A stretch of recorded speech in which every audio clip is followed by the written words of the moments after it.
منافسات دوري نجوم العراق لقمة هذه المباراة، وأكيد هنا نفط البصرة بالقمصان الحمراء والميناء كالمعتاد بلونه الأزرق، هذا اللون الجميل لون السماء والماء بهذه الألوان، نعم لون الأمواج البحرية للميناء بقمة هذه المباراة بالبحث عن النقاط الثلاثة لقمة هذا اللقاء، وبأولى مباريات الجولة 11 من منافسات دوري نجوم العراق. فنترقب وننتظر صافرة البداية تنطلق من الدولي زيد ثامر، هو من يضبط هذا اللقاء.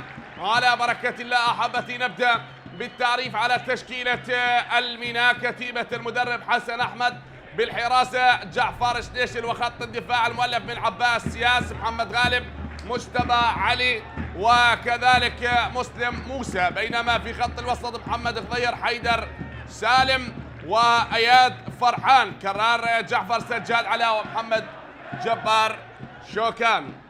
هي تشكيلة الميناء. انتقال لتشكيلة المدرب عبد الوهاب أبو الهيل. على يمين الشاشة بالقمصان الحمراء بالحراسة حسام مهدي صالح، خط الدفاع هيليتون ومحمد مصطفى علاء رعد وكرار جمعة. بينما في خط الوسط وائل عبد الحسن وروميو وسندي أحمد فاضل. على الأطراف مؤيد عبد الباسط وجوان درسون وحسام جاد الله خلف بخط الهجوم. هذه كتيبة المدرب عبد الوهاب أبو الهيل بقمة هذه المباراة بهذا الديربي، ديربي المدينة، ديربي الجنوب، ديربي البصرة الفيحاء. فهنا من حضر من الفاو، من أيضا من القرنة، من الشعيبة، من القزيزة، من المدينة، من كل مكان حضروا كي يساندونا. الأول حضر كي يساند هذا الكيان العريق واسم الميناء الكبير، والآخر ليؤازر هنا فرسان البصرة بقمة هذه المباراة. بما أن في الجولة الماضية نادي نفط البصرة تعادل بهدف لمثل أمام أربيل، وكذلك نادي الميناء تعادل أمام نفط الوسط سلبا من دون أهداف. نترقب، الكل يعلم بأن نادي الميناء مر بظروف عصيبة ويلعب بهمة الشباب وأيضا مؤازرة الجماهير لهذا النادي وهذا الكيان بقمة هذه المباراة. كيف وهو اليوم يلعب أمام شقيقه الأصغر، عائلة واحدة تلعب بمباراة اليوم هنا لافتتاح الجولة 11 من منافسات دوري نجوم العراق. حسام وكذلك حيدر سالم بعد التدخل بالكرة الماضية ما بين جاد الله وحيدر سالم، وصافرة حكم المباراة كانت حاضرة من الدولي زيد ثامر، هو من يضبط هذا اللقاء. عميد في جامعة النهرين، بكالوريوس تربية رياضية، صاحب التولد 1990، من الحكام المميزين في دورينا. آخر مباراة دولية كانت لحكمنا الدولي هي ديربي الدوري الإيراني بين استقلال طهران وبريس بوليس. أول طاقم تحكيمي عراقي يقود مباريات في الدوري الإيراني، كان حكم فار برفقة الدولي حيدر، واليوم يضبط هذه المباراة. 45 مباراة دولية وستة مباريات حكم وسط في دوري نجوم العراق، وستة مباريات حكم فار كذلك في دوري نجوم العراق. من حكامنا المميزين هو من يضبط هذا اللقاء، ومن الحكام الذين يعشقون الحكم الإنجليزي مايكل أوليفر. نترقب ونشاهد كذلك نعم لتركيزه على أحداث هذه المباراة من الأناس الذين يعشقون القهوة، وهو يضبط هذا اللقاء بكل تركيز. بما أن هذه المباراة فيها ندية كبيرة لابد أن يكون التركيز حاضر من السيد زيد ثامر لهذه المباراة. نترقب ونشاهد متعة اللقاء وإثارة هذه المباراة. حكم دولي منذ عام 2016 وحكم نخبة آسيا من عام 2017 بعد التدخل بالكرة الماضية. هذا هو حيدر، حاول العبور بتلك الكرة محمد خضير صاحب القميص رقم 15، وهذا عبد الوهاب أبو الهيل. عدة مواجهات جمعت الفريقين، الكيان الأزرق أمام كيان البصرة بهذه المباراة.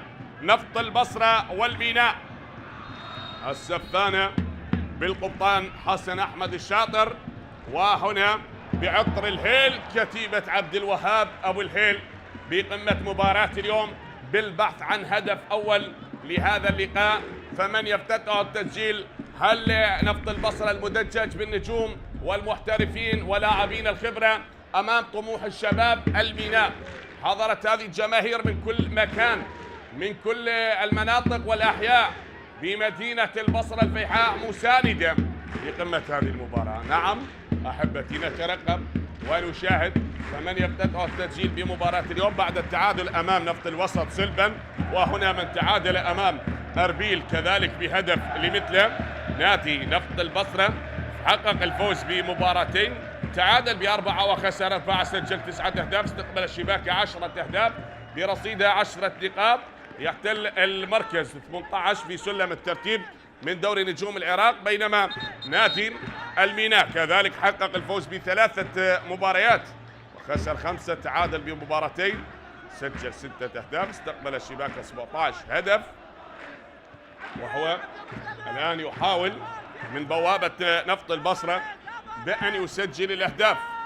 بالأمس انتهت الجولة العاشرة وكان ختام الجولة بتعادل النفط أمام زاخو سلبا من دون أهداف، وكذلك الجولة العاشرة كانت هي الجولة الأكثر تعادلات منذ انطلاق دوري نجوم العراق، وحتى الآن حضر التعادل ب7 مباريات ولن يحضر الفوز إلا ب3 مباريات، بعدما حضر التعادل بين الميناء ونفط الوسط. وكذلك اليوم نترقب ونشاهد متعة هذه المباراة. كنا نتحدث عن مباراة الجولة العاشرة والتعادلات التي حضرت ب7 مباريات، لكن بعد أن تلعب هذه الكرة نكمل عدد التعادلات والمباريات التي انتهت بالتعادل. تلعب هذه الكرة هنا لبعاد حاضر، تتخلص بوسط الملعب للأمام، تمشي من وائل ومحاولة العبور لكرار، يمشي بهذه الكرة، مرت للأمام، تلعب طويلة وإلى خارج أرضية الملعب، غادرت أرضية الملعب. هي الابعاد من احمد فاضل.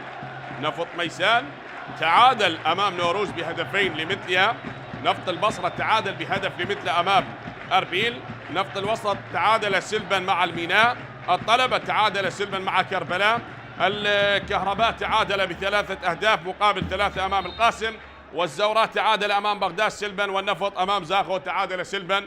لن يحضر الفوز الا في مباراه القوه الجويه بهدف مقابل لا شيء امام تهوك، والشرطة تغلب على النجم بهدفين دون رد، والحدود تغلب على الكرخ بهدف مقابل لا شيء. هذه مباريات الجولة الماضية. عادت من جديد، يبقى القوة الجوية في صدارة الترتيب لدوري نجوم العراق، فعادت هنا للأمام. تستمر قمة هذه المباراة وما زلنا نترقب أحبتي حتى الآن فمن يفتتح التسجيل لمباراة اليوم. هذا أحمد فاضل،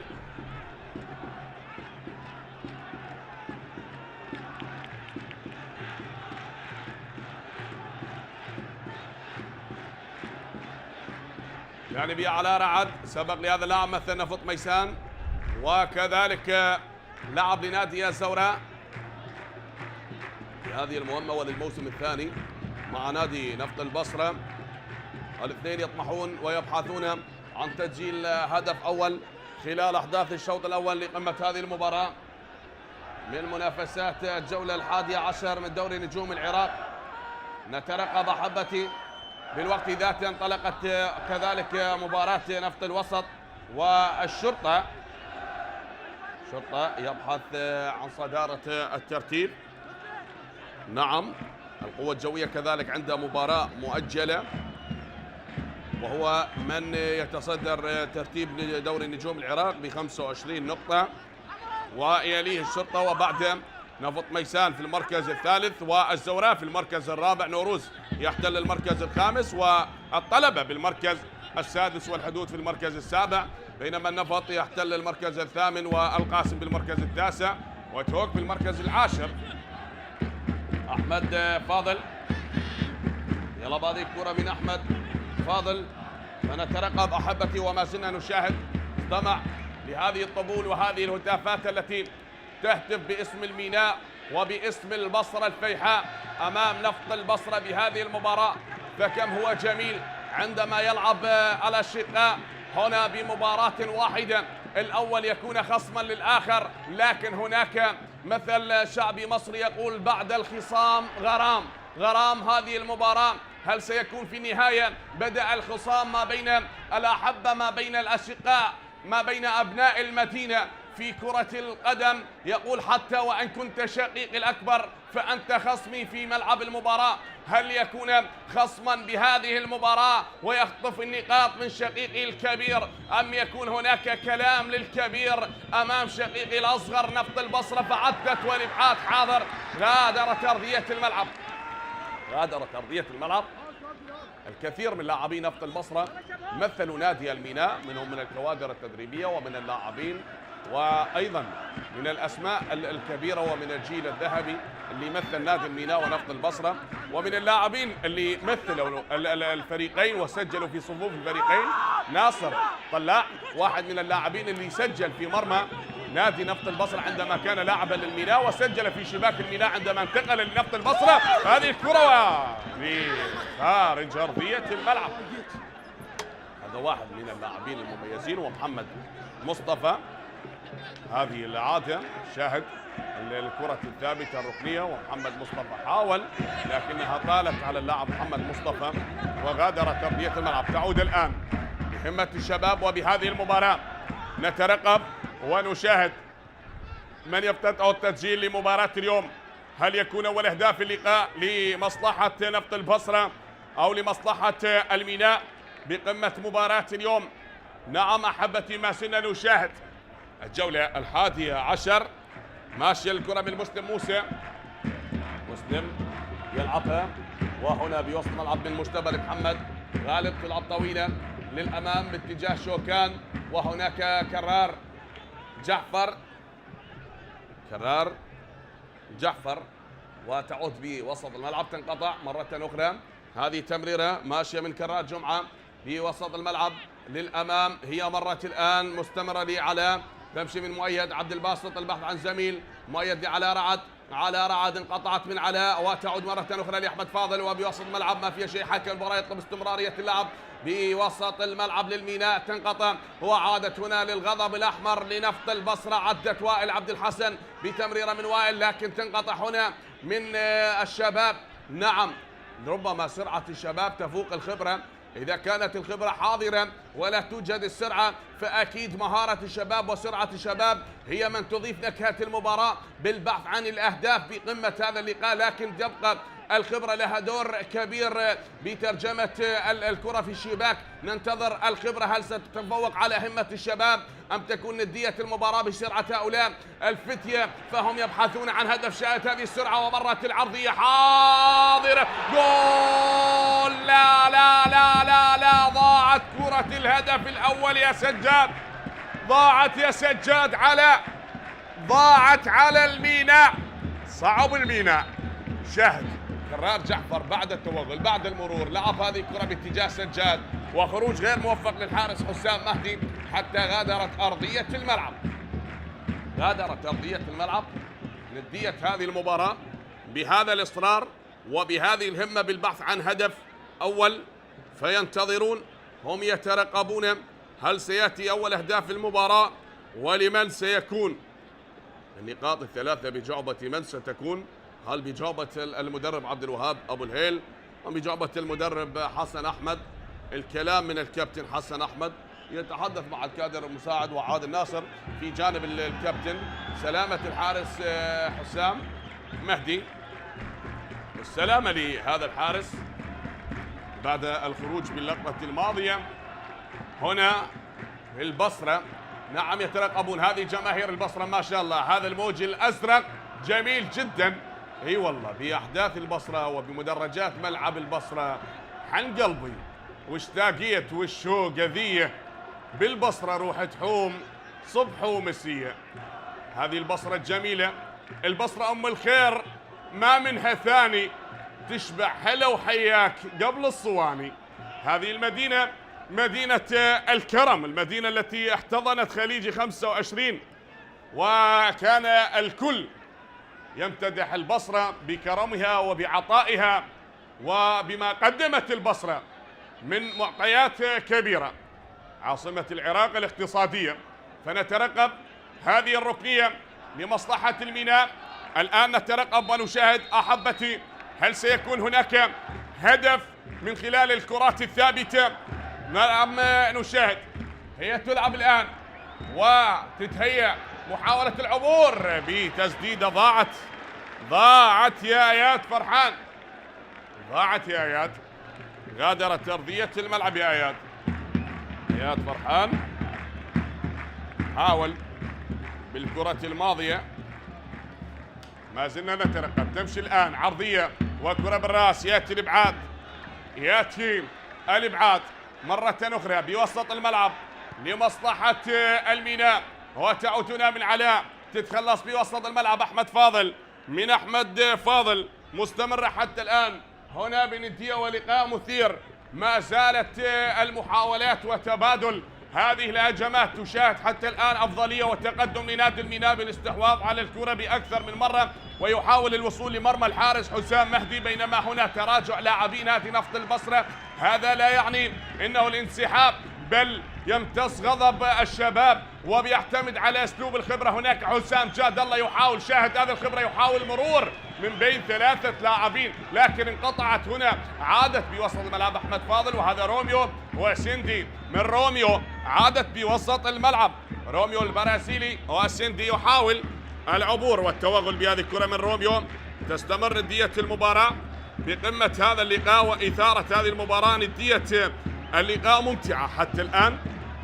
ما زلنا نشاهد أحبتي، هناك من الجهة اليسرى كرار جعفر، يحاول كرار جعفر تتخلص، تعود باقدام المدافع هيلتون من البرازيلي. هيلتون ينتظر البرازيلي يلعبها هنا لقلب الدفاع، وما زالت بوسط ملعب تمريرة طويلة من محمد مصطفى باتجاه اللاعب مؤيد عبد الباسط، مر بهذه الكرة طويلة من مؤيد، تصل ربما هدف، لكن هنا الصافرة لحكم المباراة، صافرة حكم المباراة والخطأ بالكرة الماضية. هذا حسام جاد الله خلف بعد التدخل بالكرة الماضية. هنا من حضر كي يترقب، نعم بالمدرجات بدأت تمتلئ بهذه الوجوه النيرة، بهذه الجماهير، نعم فمن كل مكان حضروا يترقبون. جمهور الميناء حاضر، هذا الموج الأزرق، فدعني أقول لهذه الجماهير، ذول جمهورك اجوا من الزبير والمدينة تصيحوا والمدينة تصيح أبدا لا تحير، حتى أهل الفاو اجوا يتنومسون بلعبك الثابت يظل عنوانه، والشعيبة تصفق وفرحانة، وإلك شط العرب فك ذرعانه، مغرمين ونعشق السفانة. نعم جمهور الميناء مغرم بحب السفانة، مغرم بحب الميناء، بعشقهم لكيان الميناء، حضروا كي يدعمون الميناء. مر بظروف والكل يعلم بظروف الميناء القاسية، لكن رغم الظروف وقف، رغم الانكسارات ينهض بقوة ليعود لسلم الانتصارات وينافس في دوري نجوم العراق بقمة هذه المباراة. فدعونا نترقب بهذا الديربي، نعم واحدة من أجمل مباريات دوري نجوم العراق، أبناء الدار يتصارعون في هذه المباراة، مشوار ما بين الشقيق الأكبر والصغير. فعدت هنا بوسط الملعب من جديد، تلعب الكرة للأمام، عرضية وصلت، هذه جول، مرت لكن هنا تتخلص على رعد، يعيد الكرة بالمؤيد عبد الباسط ولعلاء، مرت بوسط الملعب تتخلص، يأتي الإبعاد من حيدر سالم، أبعدها حيدر سالم، أبعد الكرة الماضية. ندية كبيرة بمباراة اليوم بقمة هذا اللقاء، شاهد الكل يترقب أحداث المباراة وندية اللقاء ما بين الفريقين. هي تعود ماشية الآن وللمدافع محمد، عادت لأحمد فاضل، تلعب أمامية من أحمد فاضل، هناك باتجاه اللاعب جوان ديرسون البرازيلي، لكن عادت يا جوان ديرسون قريبة مستمرة لنادي نفط البصرة، وحكم المباراة يطلب استمرارية اللعب هنا بوسط الملعب. تعود من اللاعب مؤيد، مستمر حتى الآن، استمع لندية هذه المباراة. نعم يترقبون هذه بالرأس، الارتقاء يأتي الإبعاد من اللاعب عباس ياس، خلصها عباس وهناك محمد غالب ومجتبى علي.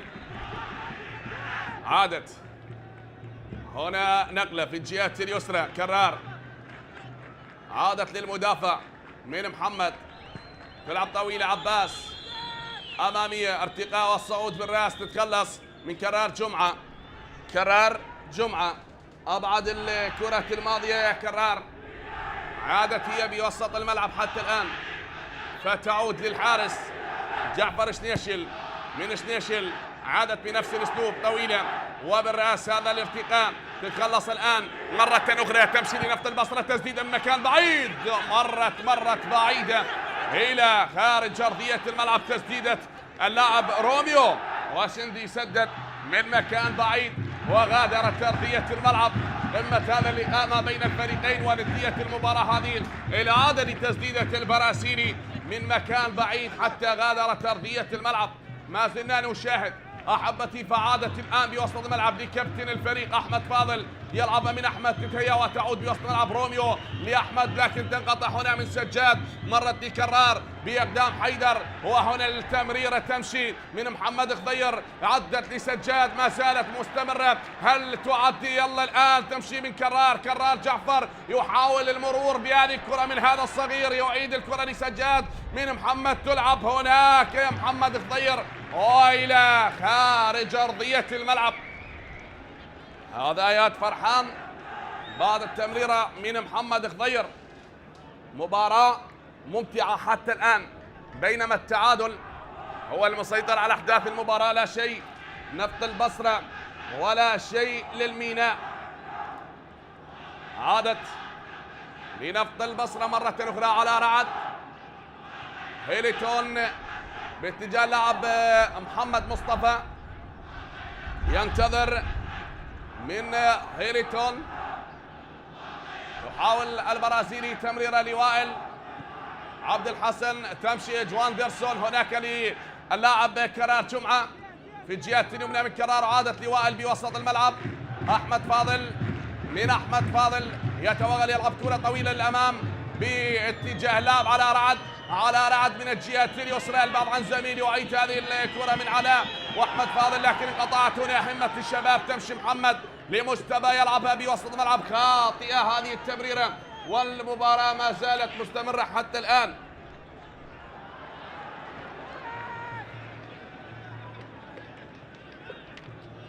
محاولات ما زالت مستمرة، ما زلنا نترقب، ما زلنا نشاهد متعة المباراة، بينما التعادل حتى الآن سلبا من دون أهداف.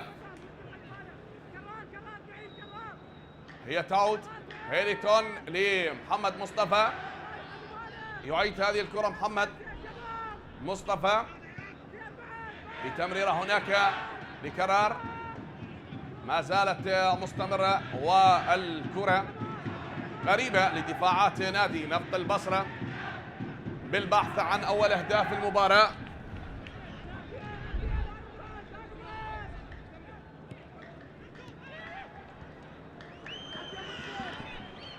تعود مرة أخرى، ما زالت مستمرة مباراة اليوم، نفط البصرة والميناء، كذلك بنفس التوقيت الشرطة ونفط الوسط. هذه تعود، محاولات هي مستمرة لقمة هذا اللقاء، ولكن التعادل هو يهيمن على أحداث المباراة بين الأزرق والأحمر بعد محاولة مسلم موسى، وهنا التدخل من البرازيلي هيليتون وجوان ديرسون، هذا من تدخل الظهير الأيسر لنادي نفط البصرة جوان ديرسون، لكن تستمر وتعود مرة أخرى. اللقاء حتى الآن مستمر بهذه الندية وبهذا الأداء، وأحبتي كما تشاهدون نلعب بالدقيقة 24 من أحداث الشوط الأول. شاهد التدخل ما بين اللاعب حيدر سالم بالكرة الماضية وروميو، هذا روميو، إعادة هنا حتى غادرت أرضية الملعب.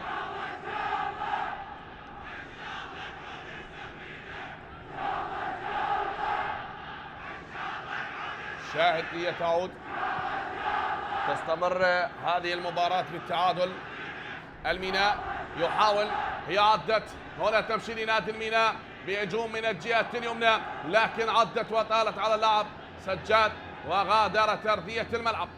سجاد علاء يعترض على قرار المساعد الأول لحكم المباراة أحمد صباح من بغداد، دكتور تحليلات مرضية حكم دولي، وكذلك المساعد الثاني بكالوريوس تربية رياضية صاحب التولد 1995 ولاء حسين، ومهند مناف الحكم الرابع ماجستير تربية رياضية ما شاء الله، طاقم تحكيمي بشهادات عليا يضبط هذا اللقاء، وكذلك حكم الفار ماجستير تربية رياضية من الديوانية محمد صلاح.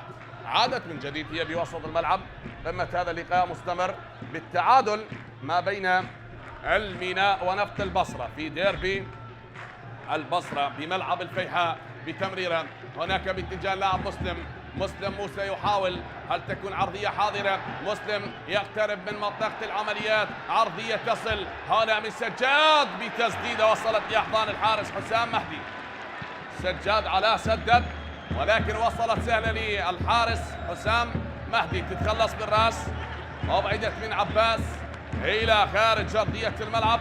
هذا محمد غالب ومن أبعد الكرة إلى خارج أرضية الملعب. شاهد هذه الإعادة وعرضية مسلم موسى التي وصلت للاعب سجاد بعد ما سدد. هذه التسديدة وصلت سهلة للحارس حسام مهدي صالح. ما زلنا نترقب حتى الآن أحبتي وما زلنا ننتظر من يسجل أول أهداف المباراة. هل الميناء صاحب هذه القاعدة الجماهيرية أم نادي نفط البصرة؟ هي وصلت بوسط الملعب، هيريتون يعيد الكرة لمحمد مصطفى. محمد مصطفى الاعتناء بهذه الكرة تحت اقدام اللاعب محمد مصطفى، وما زالت مستمرة هنا بتمريرة تمشي للأمام من الجهة اليمنى. هناك كرار يحاول العبور، عرضية من كرار وصلت لنفط البصرة. هذه جول تتخلص، ولكن الإبعاد ينقذ مرمى الميناء. عادت بنايات آيات فرحان وهنا صافرة لحكم المباراة. الخطأ بوسط الملعب وتمشي هناك محاولة العبور، هل تلعب باتجاه اللاعب شوكان لكن عدت هناك لكرار جعفر من الجهة اليسرى يحاول العبور، وحكم المباراة يطلب استمرارية اللعب ما فيها شيء. وصلت لجواندرسون تعود كرار يحاول جمعة يعيد الكرة بوسط الملعب لوائل روميو يلعبها باتجاه علاء رعد، من علاء رعد لأحمد فاضل هو بوسط الملعب. الاثنين يطمحون لتسجيل الهدف الأول بقمة هذه المباراة، فمن ينجح بتسجيل أول أهداف اللقاء. عادت من أحمد فاضل بوسط الملعب يا أحمد فاضل، هناك بتمريرة تصل للمدافع محمد مصطفى، من محمد يلعبها وطويلة باتجاه لاعب مؤيد. هذا مؤيد عبد الباسط يحاول العبور وعرضية تصل هنا سهل الحارس جعفر شنيشل، وصلت لجعفر شنيشل سهلة. حتى الآن بتبادل هذه الهجمات بهذه المباراة، واللقاء مستمر ما بين البصرة والميناء. نفط البصرة يبحث عن هدف أول من خلال أحداث الشوط الأول، وكذلك الميناء يبحث بهمة الشباب عن تسجيل أول أهدافه بهذه المباراة. عادت هناك للمدافع تلعب من علاء للأمام، وصلت بينما صافرت حكم المباراة وبعد التدخل بالكرة الماضية ما بين اللاعب مسلم موسى وجواندرسون بعد التدخل بالكرة الماضية ما بين وبين اللاعب مسلم موسى. هذا التدخل بالكرة الماضية، سلامة للاثنين بهذه المباراة البرازيلي. والكلام ما بين حكم المباراة زيد ثامر هو من يضبط هذا اللقاء، كما ذكرنا 45 مباراة دولية، ويضبط مباراة اليوم السابعة. هذا الموج الأزرق يبدأ بالميلان بمدرجات ملعب الفيحاء، يساندون نادي الميناء بمباراة اليوم. الاثنين يبحثون عن هدف أول خلال أحداث الشوط الأول. نظرات الكابتن حسن أحمد الشاطر، هل سينجح بهذا الدرس الكبير بهذا الديربي، ديربي البصرة. بهذه المباراة هي تلعب الآن وتمشي بوسط الملعب، محاولة العبور، التوغل بهذه الكرة حسام جاد الله، من حسام جاد الله خلف، وغادرت يا حسام، غادرت أرضية الملعب. تستمر أرضية المباراة من علاء رعد، يلعب كرة تماس علاء قصيرة من علاء، ووصلت هنا لحسام وعادت مرة أخرى. يحاول مؤيد وصافرة لحكم المباراة بمكان خطير.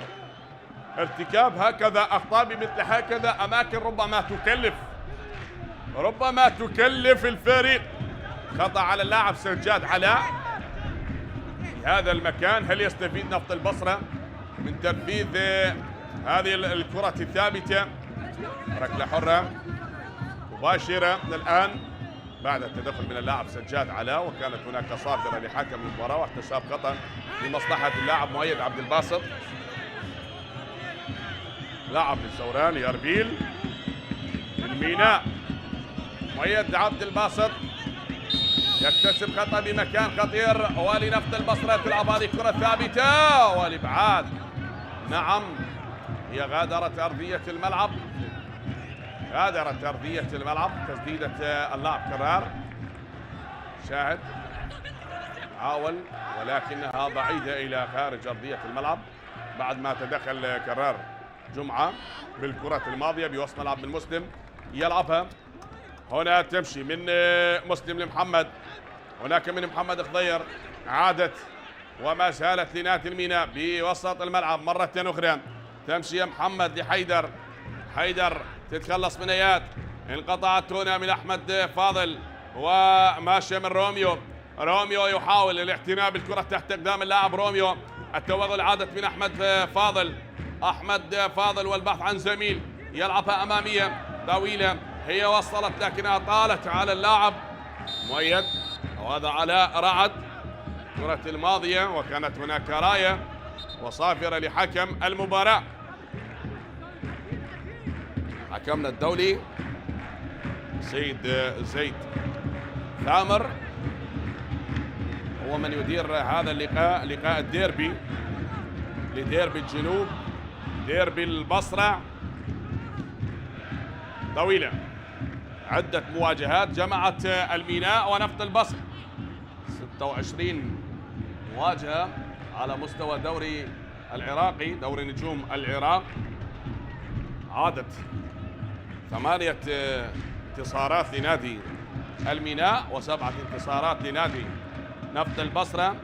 حضر التعادل ب 11 مواجهة، تعادل سلبا من دون أهداف، حضر ب8 لقاءات، والتعادل بهدف لهدف، حضر بمواجهتين و3 أهداف مقابل 3 أهداف، حضر مرة واحدة بوسط الملعب.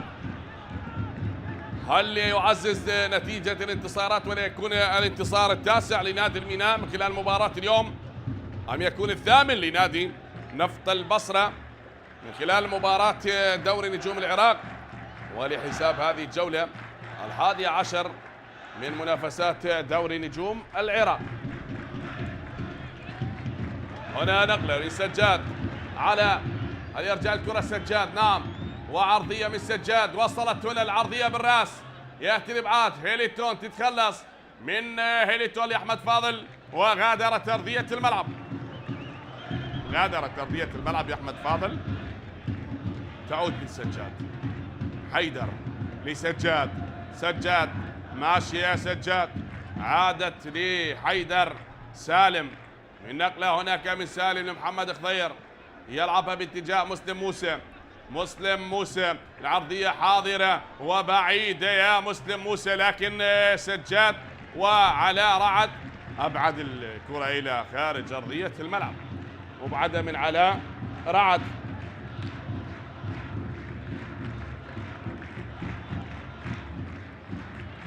عادت من جديد، هنا تعود مستمرة ندية المباراة. مسلم موسى يحاول بل تنقطع من جوان ديرسون، يمشي جوان ديرسون والاحتلال بهذه الكرة من جوان ديرسون لروميو بتمريرة باتجاه الجهة اليسرى، طالت على اللاعب مؤيد عبد الباسط وغادرت أرضية الملعب. تشتيت لكل هذه المحاولات المستمرة، تبادل هذه التسديدات ما بين لاعبي الميناء ولاعبي نفط البصرة. جمهور ينتظر، هناك من يترقب ويشاهد متعة هذه المباراة بانتظار الهدف الأول. فهل سيكون لنادي الميناء أول أهداف المباراة لكتيبة المدرب حسن أحمد أو لكتيبة المدرب عبد الوهاب أو الهيل؟ فمرت مسلم موسى يمشي من الجهة اليسرى، عدى مسلم لكن انقطعت هنا، تعود مرة أخرى. هي الآن بعرضية وصلت والإبعاد، هيلتون أبعتها تتخلص بوسط الملعب وتعود من محمد خضير لتمشي. يلعب هذه الكرة باتجاه سجاد علاء. سجاد علاء مرت بوسط الملعب والتسديدة بعيدة بعيدة بعيدة يا سجاد علاء. هذا وين يا سجاد علاء؟ غادرت أرضية الملعب، سدد من مكان بعيد. شاهد هذا محمد خضير من سدد، كان أمام سجاد علاء وكان من الممكن بأن يمرر الكرة إلى سجاد علاء، لكن محمد خضير استعجل وسدد الكرة من مكان بعيد. عادت هناك لمحمد مصطفى، يلعبها طويلة. محمد مصطفى بالراس، يأتي الإبعاد.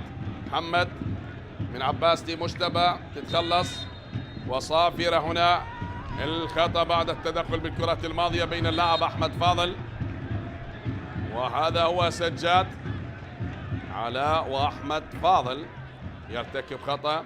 سجاد علاء وصافرة حكم المباراة كانت حاضرة، خطأ على اللاعب سجاد علاء. أحمد فاضل ماشي الآن بوسط الملعب، هيلتون لمحمد مصطفى، كرار جمعة يعيد الكرة للمدافع محمد مصطفى، من محمد مصطفى لأحمد فاضل بوسط الملعب. وائل عبد الحسن، عادت من وائل لمحمد.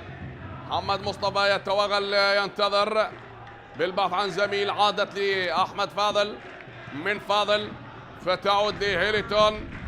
هيلتون البحث عن المساندة حتى يلعب هذه الكرة من مؤيد لوائل. روميو عادت لمحمد مصطفى من جديد، هي لوائل عبد الحسن بوسط الملعب. شاهد تراجع لاعبي نادي الميناء للخلف، وهنا تقدم مؤيد عبد الباسط، يلعب لي على رعد لمؤيد، محاولة العبور مؤيد عبد الباسط ومجتبى بالملاصقة مع اللاعب مؤيد. زاد علاء يتراجع ويساند المدافعين جهة اليمنى مع الكابتن مجتبى علي فالح. مؤيد عبد الباسط بعد ما حاول المرور بالكرة الماضية لكن الخطأ لمصلحة اللاعب سجاد علاء. كل شيء مستمر، ندية المباراة مستمرة، الوقت يمضي بالنسبة لأحداث الشوط الأول، والتعادل سلبا من دون أهداف هو المسيطر على أحداث المباراة. فعادت هنا بتمريرة ما زالت مستمرة لنادي الميناء، مرت الآن لكرار جعفر يحاول العبور بهذه الكرة لكن هناك تنقطع وتعود من كرار بوسط ملعب. روميو تلعب من وائل الآن لأحمد فاضل، محاولة بناء هجوم لمصلحة نفط البصرة، لنفط البصرة ماشية بوسط الملعب، هي الآن ربما تكون بهدف. على رعد ينتظر علاء ويعيد الكرة من علاء، ماشية لحسام جاد الله، أعاد هذه الكرة وهناك من محمد مصطفى تمشي لكرار جمعة في الجهة اليمنى. كرار جمعة، هل تكون عرضية حاضرة من كرار؟ يحاول كرار جمعة يعيد هذه الكرة مرة أخرى من كرار، يلا يا كرار يحاول وهناك ملاصقة من مسلم موسى، أعاد الكرة كرار لوائل فبوسط الملعب، تعود مرة أخرى، هي تمشي روميو لوائل، عادت للمدافع محمد مصطفى، من محمد مصطفى لكرار، هو بوسط الملعب لأحمد فاضل، من أحمد فاضل يلعب هذه الكرة طويلة بالراس تتخلص. سجاد علاء تمشي، مؤيد يحاول التراجع بهذه الكرة للاعب علاء، أعاد هذه هيلتون، من هيلتون وائل عبد الحسن يلعبها من مؤيد، الاعتناء بالكرة تحت اقدام لاعبي نادي نفط البصرة من على رعد، عادت لهيلتون لمحمد مصطفى، ما زالت الكرة بوسط الملعب لنادي نفط البصرة وباتجاه اللاعب كرار لكن بعيد، بعد ما احتفظ بالكرة طويلا لاعبي نادي نفط البصرة، لكن أفقدها الآن وغادرت أرضية الملعب طويلة إلى خارج أرضية الملعب. كل شيء يمضي ويداهم أحداث المباراة. هذه الوجوه النيرة الحاضرة وهي ترتدي القمصان الزرقاء مساندة لكيان الميناء بمباراة اليوم. أكيد هل ينجح الميناء بعد التعادل أمام نفط الوسط سلبا من دون أهداف؟ وكذلك في هذا الملعب في الجولة التاسعة خسر ب3 أهداف من نادي أربيل، وأربيل أيضا تعادل في الجولة الماضية أمام نفط البصرة بهدف لمثله، والاثنين اليوم يبحثون عن خطف النقاط وتسجيل الأهداف من خلال مباراة اليوم. بوسط الملعب محمد مصطفى لهيلتون، هيلتون يلعبها لأحمد فاضل، ارتدت هذه الكرة عادت مؤيد تاود، هذا هو من يحاول العبور من مؤيد عبد الباسط، ولكن هناك الصافرة والخطأ. صافرة حكم المباراة وخطأ حاضر بعد التدخل من اللاعب سجاد على هذه جماهير الميناء. نعم جمهور الميناء بهذا الكيان العريق الذي تأسس عام 1931، واحد من أعرق الأندية العراقية السفانة. هل ستعود سفينة الميناء وتبحر بقمة هذه المباراة بالبحث عن الهدف والنقاط الثلاثة أمام نفط البصرة؟ عادت في وسط الملعب هيلتون، يحاول هيلتون بوسط الملعب، هل يمرر هذه الكرة باتجاه اللاعب جوان ديرسون هناك للجهة الأخرى، لكن تتخلص، هي تعود مرة أخرى فمستمرة، عدت لسجاد وهذا شوكان. حاول محمد جبار، شوكان لن يظهر حتى الآن بالمستوى المطلوب. شوكان شاهدنا تحركات اللاعب كرار جعفر وسجاد علاء، لكن شوكان يتراجع للوسط حتى يستلم كرة من لاعبي خط الوسط أو من الأطراف. حيدر سالم يعيد هذه الكرة لمؤيد، وأياد هنا فرحان يلعبها لمسلم موسى. مسلم موسى مرت محاولة من مسلم موسى، لكن كرار يقطع الطريق على لاعب مسلم موسى تتخلص، وأياد فرحان مرة أخرى هي بوسط الملعب من أياد محمد خضير ماشية لشوكان، يتراجع لاعب الخبرة يحاول بهذه التمريرة من شوكان، وصلت هنا بوسط الملعب تمريرة ما زالت يا اياد فرحان تنقطع، وعادت من محمد مصطفى يلعبها باتجاه لاعب جوان ديرسون، يحاول البرازيلي المرور بهذه الكرة وهناك عرقلة وصافرة حكم المباراة. صافرة وخطأ في وسط الملعب، صافرة حكم المباراة والخطأ لمصلحة نفط البصرة. كل شيء يمضي ويداهم أحداث الشوط الأول بهذا التعادل سلبا من دون أهداف، لا شيء أحبتي للميناء ولا شيء لنفط البصرة. كما ذكرنا بقمة هذه المباراة ديربي محافظة البصرة، الميناء ونفط البصرة بمباراة اليوم على أديم الفيحاء. ملعب الفيحاء هو من يحتضن هذه المواجهة لحساب الجولة 11 من دوري نجوم العراق. نلعب بالدقيقة 44 لأحداث المباراة. نعم على الأقل دقيقة واحدة متبقية على نهاية الوقت الأصلي لأحداث الشوط الأول. ربما نعود في الشوط الثاني وتكون هناك تغييرات وتكتيك للمدربين ويظهر تكنيك اللاعبين بأحداث الشوط الثاني، وتزداد عزيمة اللاعبين لدى لاعبي نفط البصرة، وكذلك تكون العزيمة عند لاعبي الميناء بالبحث والتسجيل هدف أول بهذه المباراة. لكن ننتظر بعد ما شاهدنا سلسلة التعادلات التي استمرت في الجولة العاشرة، 7 تعادلات من أصل 10 مباريات، حضر الفوز ب3 مباريات فقط، وهي الجولة الأكثر تعادلات الجولة العاشرة، حيث شهدت تسجيل 16 هدف فقط في جميع المباريات. سلامة اللاعب أحمد فاضل، هذا مؤيد، وبعد التدخلات هذه اللي عادها الكرة الماضية. سلامة اللاعب، سلامة لكل اللاعبين. ميناء لعب 10 مباريات، حقق الفوز ب3 مباريات بعد الفوز على النجف ب2 لهدف، وحقق الفوز على القاسم بهدف مقابل لا شيء، بينما فاز على الطلبة كذلك بهدف دون رد. تعادل أمام نوروز سلبا وأمام نفط الوسط في آخر مباراة سلبا من دون أهداف، بينما خسر من الكهرباء 3-1، من الكرخ 4-1، وبقرار في مباراة الشرطة كذلك يعتبر خاسرا ب3-0. لعب بالنقص العددي ب7 لاعبين، وكذلك خسر من نفط ميسان 3-0 ومن أربيل 3-0. أحمد فاضل يعود للمباراة. ملعوب هذه الكرة هي للأمام، سجاد بتمريرة لمحمد خضير، يحاول عرضية من محمد، وصلت هنا لشوكان وتسديدة من اياد فرحان. دقيقة واحدة كوقت إضافي، وبهذه التسديدة تعود مرة أخرى هي بوسط الملعب، محاولة نقلة للميناء، يبحثون عن أول أهداف المباراة ربما في الدقيقة المتبقية من الوقت الإضافي. هل ينجح الميناء ومحمد الضير هنا من الجهة اليمنى يحاول يريد أن يتلاعب بدفاعات نفط البصرة، لكن هنا مؤيد عبد الباسط وعادت بوسط الملعب، هي تمشي من وائل عبد الحسن، يلعبها لحسام جاد الله، من حسام جاد الله خلف التماس لنادي نفط البصرة للقمصان الحمراء أمام القمصان الزرقاء الموشحة باللون الأبيض حتى الآن. والتعادل أحبتي يستمر بندية أحداث الشوط الأول من أحمد.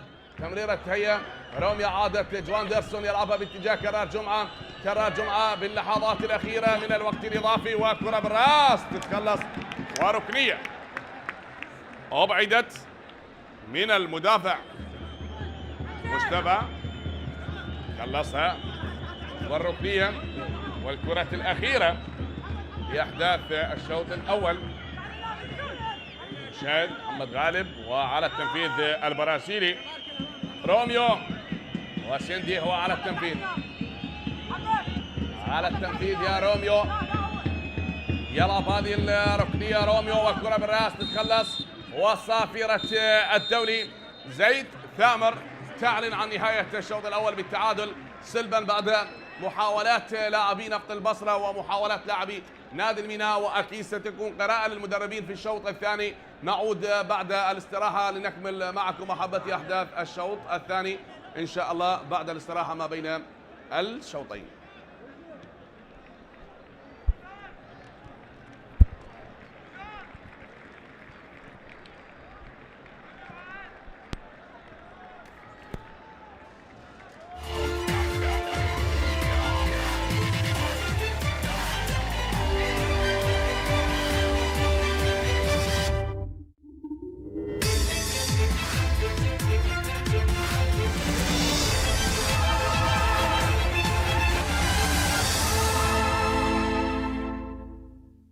من يحضر لكي يدعم ويؤازر نادي الميناء بقمة هذه اللقاء. هذه جول، محاولة الهدف، نعم جول.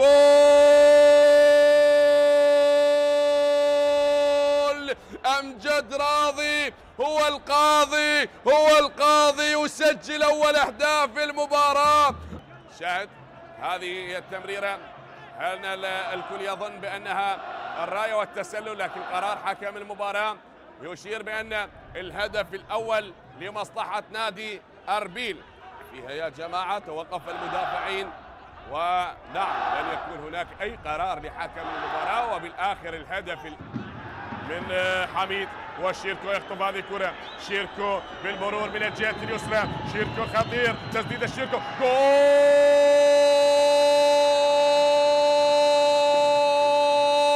هذه المرة. رستم شاهد المرور الجميل، قلنا خطير، شيركو مثير وكبير، مر بهذه الكرة، شاهد أعطاه كرة على طبق من ذهب، وأسو عطاير يسجل الهدف الثاني في المباراة حتى تصبح النتيجة 2 لنادي أربيل ب10 لاعبين، وبهذا العدد المنقوص يسجلون الهدف الثاني. حذرنا، تمشي من أسو ومحاولة العبور، هناك علي بهذه العرضية يلعبها، وصلت جول ثالث الأهداف السورستم، السورستم لنادي أربيل. شاهد المرور، العرضية الجميلة وبالراس من السورستم، وتقدم الحارس جعفر شنيشير يكلف الميناء هدف ثالث. شاهد جعلت الحارس بحيرة وأضافت الهدف الثالث. على الكرة يلعبها لجاسم محمد، جاسم محمد داخل منطقة الجزاء، الكرة الخطيرة، الكرة الخطيرة، الكرة الخطيرة، يا الله، جول! كرة خطيرة، كرة خطيرة، كرة خطيرة، والخطورة تأتي من جاسم محمد، فتح لنفسه زاوية تصويب، صوب، سدد، وأسكن الكرة في شباك نادي النجف. شاهد تمرير الكرار علي بري إلى جاسم محمد، تباطؤ كبير من مدافعي نادي النجف بالضغط وقطع الكرة من جاسم محمد.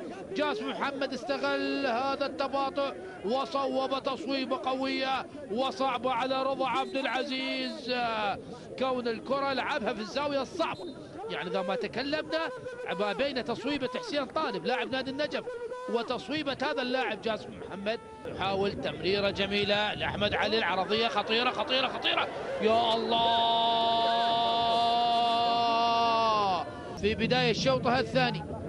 طبعا تشكيلة نادي أمارة بغداد لم يجر أي تغيير، حسن عباس في حراسة المرمى، صفاء جبار، محمد موسى، عدي شابي، مرزيج في الدفاع. ماذا هناك؟ ما هو القرار؟ ما هو القرار؟ ركلة جزاء، ركلة جزاء وبطاقة صفراء على من؟ على أيمن رزيج. بهكذا ركلات جزاء ستار أمام حسن عباس. جول! هدف التعديل. شاهد ردة فعل الجمل. هدف للأمانة، لهدف لأمارة بغداد. تقدم جاسم محمد. أمير حسين يلعب الكرة عالية، هنا الرأسية من ستار جبار. جول!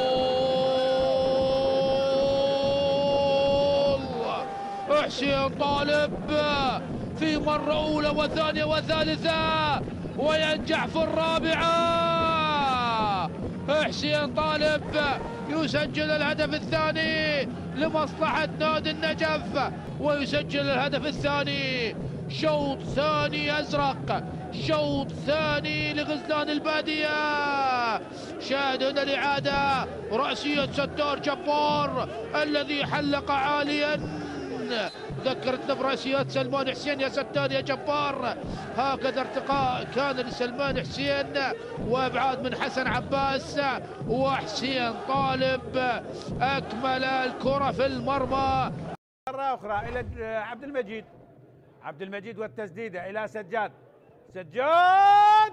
وجول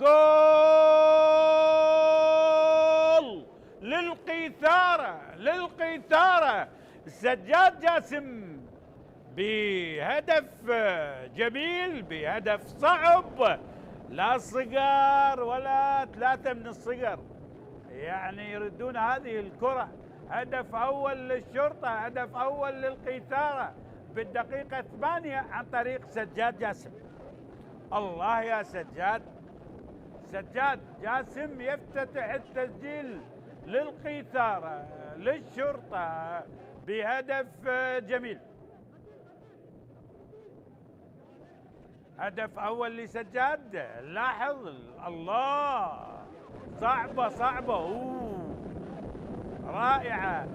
هدف جميل للشرطة بزاوية صعبة بالتسعين يعني لسجاد جاسم. الله يا سجاد. هدف أول للقيثارة، وعملية تمرير بن حصني، انطلاقة البواس تمريرة ثاني، لكن الراية والتسلل للفار وجول. هدف إدريسة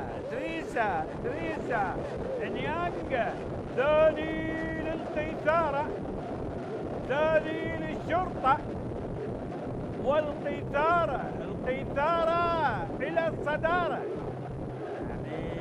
مناصفة مع القوى الجوية لغاية الآن. ثاني الأهداف لم يحدث للشرطة بدورينا هذا الموسم هدفين بأول 12 دقيقة. إدريس نيانج يصل إلى هدف الثالث وسجل على زاقه وعلى أمانة بغداد. لاحظ قال لكم ما بي يتسجل.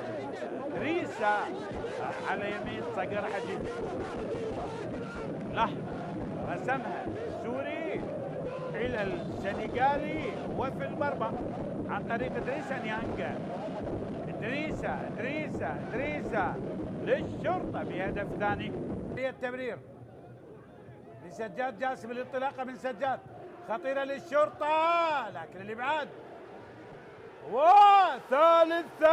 ثالث للقيثارة. الشرطة بهدف ثالث وبهدف جديد عن طريق عبد المجيد يسجل بهدف ثالث للقيثارة. أي اثنين مسجلة نيانج وعبد المجيد أو ربما إدريس. خلينا نشوف إدريس نيانج. ثالث الأهداف للشرطة. لاحظ قوية لا عبد المجيد أو إدريس نيانج بثالث للشرطة. إدريس بكرة قوية عن طريق السنغالي طبعا إدريس نيانج مع عبد الرزاق. تمريرة داود عبد الرزاق، تمريرة رابع لعبد المجيد. عبد المجيد بهدف من جديد للشرطة. القيثارة والصدارة. الشرطة في الصدارة وعن طريق عبد المجيد بوبكر. هدف رابع 4 للشرطة.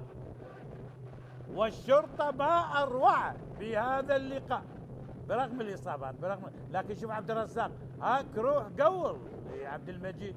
أبو بكر البديل عبد الرزاق قاسم بكرة جميلة لعبد المجيد أبو بكر.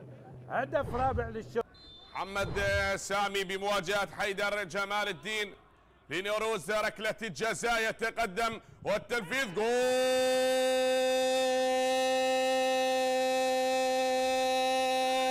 أول لنادي نوروز للفريق الضيف. يسجلون أول أهداف المباراة من علامة الجزاء.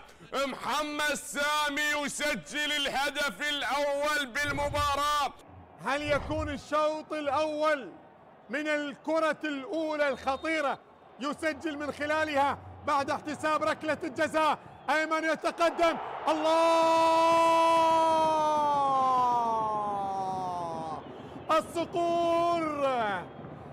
الصقور الصدارة يقولون اختصرنا حبنا لكرة القدم بتشجيع القوة الجوية. اي والله هكذا جماهير القوة الجوية. جول الصقور، هدف أول للقوة الجوية من ركلة جزاء. أيمن تقدم فيها وبعد ذلك تقدم على مستوى، وبالتالي هو شاهد حارس المرمى واتخذ القرار، وبالتالي سجل أول أهداف المباراة. عبد العزيز على اليسار وأيمن على اليمين، وبالتالي الله عليك يا أيمن. القوة الجوية اللي لا يزال لغاية الآن متقدما على فريق كربلاء بهدف ممكن ثاني. الله!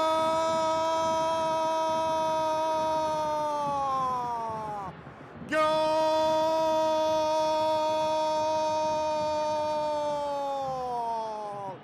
ظهر أيمن، سجل أيمن، يصل لهداف دورينا مع إبراهيم غازي، يسجل الهدف السابع في دورينا. الله الله الله الله الله الله عليك يا أيمن. أيمن أيمن أيمن أيمن، يعني شوف استلم الكرة الصح، استلم الكرة باليمين وسدد باليسار. الله عليك، قوية قوية قوية في قلب المرمى ليتقدم القوة الجوية بهدف ثاني. هدف ثاني لصقور العاصمة بغداد، وإلى الصدارة. اختصرنا حبنا لكرة القدم في تسجيل القوة الجوية جماهير الأزرق. أكبر نتيجة هذه الجولة، كل يحلم نتيجة مباراة الشرطة والحدود. كرة خطيرة لحسين جبار، الله، جول ثالث. حسين جبار، حسين جبار يسجل الثالث للصقور. الانطلاقة كانت سريعة وكانت سليمة وكانت التمريرة روعة، وحطها صح، حطها صح في الزاوية البعيدة ليتقدم القوة الجوية ب3 أهداف من خلال هذا اللقاء. من خلال هذا اللقاء شوف شوف شوف شوف شوف التمريرة، شوف يوسف فوزي قدمها على طبق من ذهب وقال له هاك روح قول، هاك روح قول. وبالتالي حسين جبار اللي ما كذب خبر وحط الكرة، حطها في مرمى عبد العزيز عمار على يساره ليتقدم القوة الجوية بثالث الأهداف. 3 مقابل لا شيء الآن. حسام يلعبها إلى حسن علي وتسديد، جول جول. كريستوفر يسجل أول أهداف المباراة بالدقيقة 51. بالدقيقة 51 كريستوفر جون يسجل أول أهداف المباراة ويسجل هدف الشخص الثاني بعد أن سجل في شباك الحدود.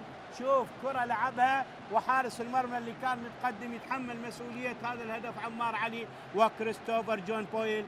تشوف الكرة، شوف لعبها عالية ومتقدم الحارس وتعانق الشباك لتحرز أول الأهداف لفريق الزوراء. 1 الزوراء لا شيء الكهرباء عن طريق كريستوفر جون بالدقيقة 51 من عمر المباراة.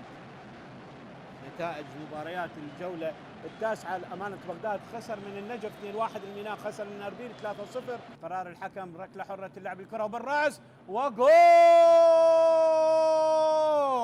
شافيو ماموني يدرك التعادل لفريق الكهرباء بالدقيقة 87 من عمر المباراة. شافيو ماموني يسجل هدف التعادل، شافيو ماموني يسجل هدف التعادل بالدقيقة 87 من عمر المباراة. بالدقيقة 87 من عمر المباراة هذه النتيجة، التعادل بهدف واحد، مرتين فقط حثت ما بين الفريقين، مرتين فقط حثت ما بين الفريقين. والتعادل، شوف الكرة العالية وبالتالي رأسية تقدم من المدافع وخطأ يعني علي كاظم، كان ممكن أن يبعد الكرة بشكل أفضل لكن هياها إلى شافيو ماموني الخالي من الرقابة ولعبها برأسية جميلة واستطاع أن يسجل الهدف الأول للكهرباء وهدف التعادل.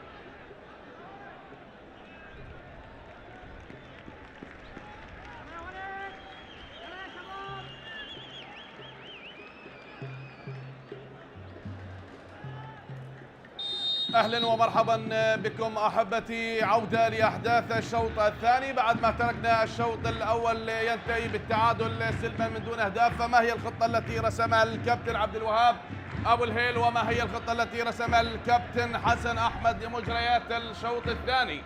الميناء أمام نفط البصرة بملعب الفيحاء بديربي البصرة. كما انتهى الشوط الأول سلبا، فهل سيبقى هذا الشوط الثاني بهذا التعادل أو سيكون هناك هدف بقمة هذه المباراة ما بين الكتيبة الحمراء والكتيبة الزرقاء؟ مرت الآن هناك المحاولة، جواندرسون يحاول العبور بهذه الكرة من البرازيلي، عادت ولكن هنا الإبعاد حاضر من المدافع عباس. خلص بوسط الملعب لمصلحة نادي الميناء، مستمرة هنا طويلة انقطعت من هيلتون يعود الكرة هناك باتجاه اللاعب علاء، ومن علاء تمشي من وائل، مرت من الجهة اليسرى وتصل لحسام جاد الله يحاول العبور بهذه الكرة والتسديد، لكن هنا جعفر شنيشل يتألق.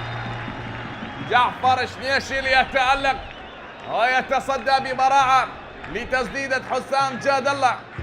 حاول حسام، مر من الجهة اليسرى وسدد، لكن هنا جعفر شنيشل هذا الحارس الشاب يتألق ويتصدى ويحرم نفط البصرة من تسجيل الهدف الأول في المباراة. تستمر ندية هذه المباراة ما بين الأشقاء، ما بين الأصدقاء بملعب البصرة الفيحاء المجاور للمدينة، نعم التابع للمدينة الرياضية والمجاور لملعب جذع النخلة. فتلعب الكرة طويلة، هي للأمام، يأتي الإبعاد، خلص حسام جاد الله حاول، هذا خلفه وجواندرسون البرازيلي، بينما بالملاصق عباس ياس مع اللاعب حسام جاد الله الشاطر. هل سينجح بهذا الامتحان حسن أحمد بتعزيز نعم طموح الشباب بهدف يكون بنقاط ثمينة بقمة هذه المباراة، أم ستكون النقاط لنادي نفط البصرة الفريق الذي يمتلك عناصر الخبرة بهذه المباراة الروميو والمحترفين؟ بينما هنا نادي الميناء الذي يلعب بأبناء البصرة فقط بلاعبيه المحليين. مسلم موسى يأتي الإبعاد، تتخلص بوسط الملعب من مسلم موسى وعادت لآيات فرحان، يلعبها طويلة آيات فرحان وبعيدة على اللاعب كرار جعفر حتى وصل السائل الحارس حسام مهدي. وصلت الحارس حسام مهدي. تستمر ندية المباراة بهذا الحال وبهذا التعادل لمباراة اليوم. رقبية تعود وللأمام. اليوم مباراتين كما نهوهنا باللحظات الأولى، الميناء أمام نفط البصرة والشرطة أمام نفط الوسط. متقدم الآن الشرطة في مباراة بهدفين في شباك نفط الوسط، هذه عادت. بينما غدا ستلعب مباراة بغداد أمام كربلاء، والحدود أمام دهوك، وأربيل يواجه زاخو، والكهرباء بمواجهة نفط ميسان، والأحد كذلك الكرخ يواجه زاخو، ونوروز يواجه النفط، والنجف يواجه القاسم، والقوة الجوية بمواجهة الطلبة في ختام الجولة 11 من منافسات دوري نجوم العراق. زيد ثامر وركنية لنادي الطلبة، عفوا لنادي الميناء. كنا نتحدث عن مباراة الطلبة والقوة الجوية الذي يلعب مباراة في ختام هذه الجولة 11. الطلبة أيضا تعادل في مباراة أمام كربلاء سلبا من دون أهداف، لكن تبقى هنا الندية بهذا الحضور ما بين الميناء ونفط البصرة. هي عادت تمشي لمسلم موسى بعد التدخل، ولكن تنقطع هنا المرور، هنا المحاولة والعبور تمشي تحت أقدام اللاعب حسام جاد الله. حسام جاد الله يحاول العبور بهذه الكرة من حسام، انقطعت وعادت هنا بوسط الملعب. روميو حاول عادت جواندرسون، يلا من البرازيلي، بينما ملاصقة من مسلم موسى، وهذه كرة تلعب وصلت هناك للحارس جعفر شنيشل. جعفر شنيشل يتألق بقمة مباراة اليوم. الصراع مستمر بهذه المباراة، التعادل يسيطر على أهداف المباراة سلبا من دون أهداف. من يترقب عبر قنوات شبكة الإعلام العراقي أحداث مباراة اليوم، نقل لهذه المباراة ولندية هذا اللقاء بين الميناء ونفط البصرة بهذا الديربي، ديربي مدينة الجنوب، الديربي الذي خرج الكثير من الأسماء الكبيرة، منها من لعبت ودربت نادي الميناء، ومنها كذلك من مثلت نادي نفط البصرة ونادي الميناء. هادي أحمد، يوسف لازم، عبد الرضا غريب، إبراهيم دحلوس، هذه الأسماء، فؤاد سهر، ذو الفقار صالح، والكثير كذلك من درب لنفط البصرة، سجاد كاظم، أسعد كريم، علاء نيروز، وأيضا مهند جواد، هشام محمد، حسن، والكثير من الأسماء ربما لا تحضرني بعض الأسماء. بينما كذلك لنادي الميناء جليل حنون، هادي أحمد، وباسم علي، حسام مالك، عامر صاحب، سلطان جاسم، صفا جبار، حسين كريم، عمر، وباسم علي. هذه الأسماء منها من لعب لنادي الميناء، ومنهم من مثل كذلك نادي نفط البصرة، كريم جاسم وشوقي عبد الواحد. أسماء دربت وأسماء لعبت الميناء لهذا الكيان الكبير، لهذا الكيان العريق. بينما هذه صافرة والخطأ، سلامة اللاعب مسلم موسى يعاني من إصابة. الميناء بطل الدوري موسم 77-78. سلامة اللاعب مسلم موسى بعد التدخل بين اللاعب جوان ديرسون.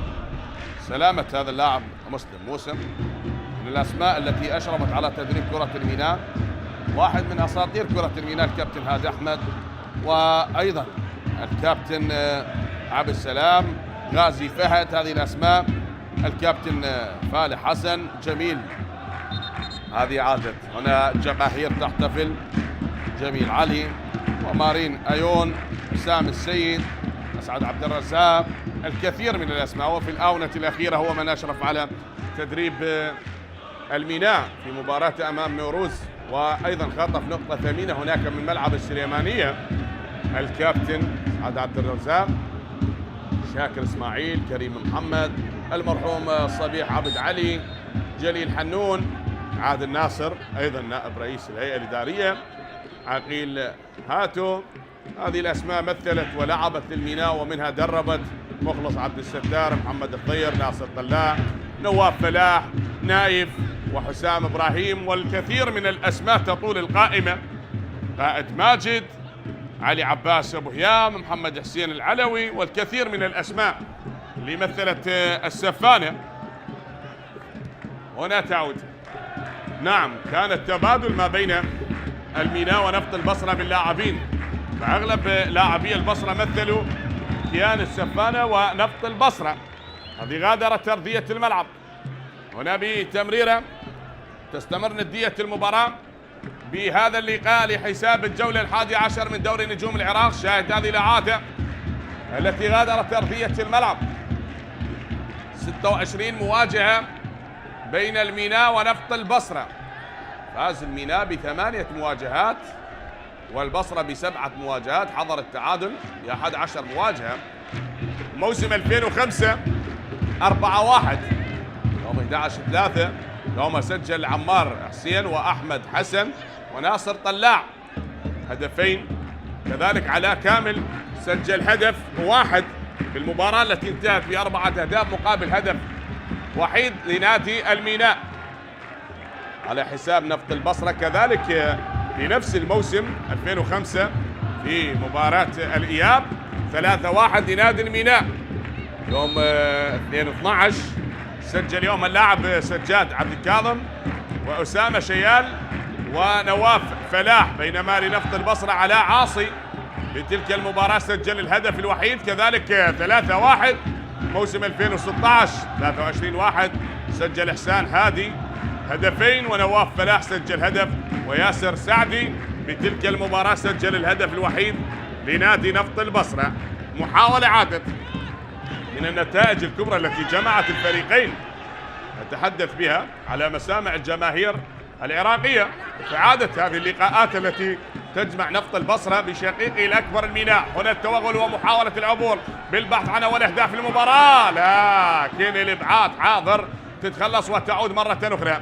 هنا بوسط الملعب شاهد هي عادت والإبعاد إلى خارج أرضية الملعب. كذلك موسم 2007 2-1 للميناء يوم 16/2 يوم سجل حسام إبراهيم وإحسان هادي وعلاء عاصي ايضا لنفط البصره الهدف الوحيد. كذلك موسم 2007 في مباراه الاياب يوم 7/5 سجل اللاعب مخلص عبد الستار الهدف الوحيد بتلك المباراه التي جمعت الفريقين. ايضا موسم 2015 1-0 يوم 4/7 علي حصني من سجل الهدف الوحيد لنادي الميناء لاعب الشرطه الحالي. وايضا 1-0 تكررت هذه النتيجه بموسم 2018 يوم 22/11 ايدن سجل هذا الهدف الوحيد. ايدن هو من سجل الهدف الوحيد لتلك المباراه. نتحدث عن انتصارات نادي الميناء خلال مواجهاته امام نفط البصره 2-1 في موسم 2019 يومها سجل سلطان جاسم ومحمد جبار شوكان لاعب الميناء الحالي، ولنفط البصره سجل الهدف الوحيد باسم علي. هذه 8 مواجهات بالفوز لنادي الميناء على حساب نفط البصره. وايضا سنتحدث بنتائج نادي نفط البصره وانتصاراته على الميناء، لكن بعد تنفيذ هذه الركنيه. روميو على التنفيذ، روميو هو على التنفيذ لهذه الكرة الثابتة الركنية لنادي نفط البصرة، ملعوبة من روميو وسنتي. كرة بالراس تتهيأ والابعاد حاضر تتخلص. عادت هناك محاولة من كرار يحاول العبور بوسط الملعب، تمشي من محمد جبار، انقطعت يا جبار وعادت بوسط الملعب. وهذا جوان ديرسون ومسلم موسى يحاول بين جوان ديرسون يقطع الطريق وصافرة. هنا الخطأ على اللاعب البرازيلي جون ديرسون. جون ديرسون حاول، هذا هو الارتقاء وراسية اللاعب جون ديرسون، وشاهد ارتكاب الخطأ من اللاعب جون ديرسون مع اللاعب مسلم موسى. خطأ لمصلحة نادي الميناء بعد ما تحدثنا بانتصارات نادي الميناء على ما يبدو. صافرة لحق المباراة يطلب استمرارية اللاعب الدولي زيد ثامر.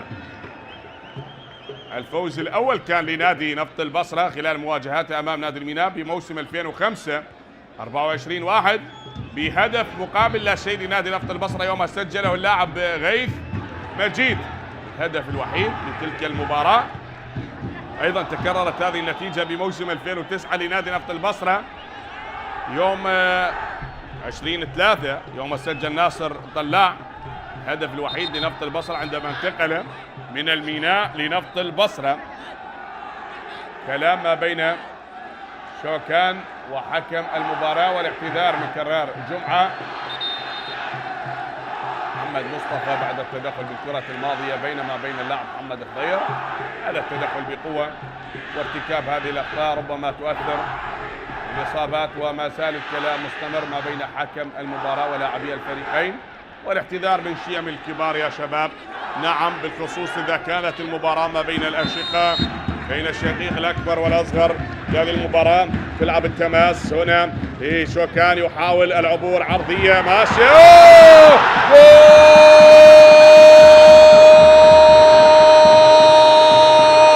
جول شوكان. صعب صعب صعب صعب صعب صعب، الميناء كلش صعب، يغلب أبد ما ينغلب. الميناء صعب صعب صعب، يسجلون أول أهداف المباراة.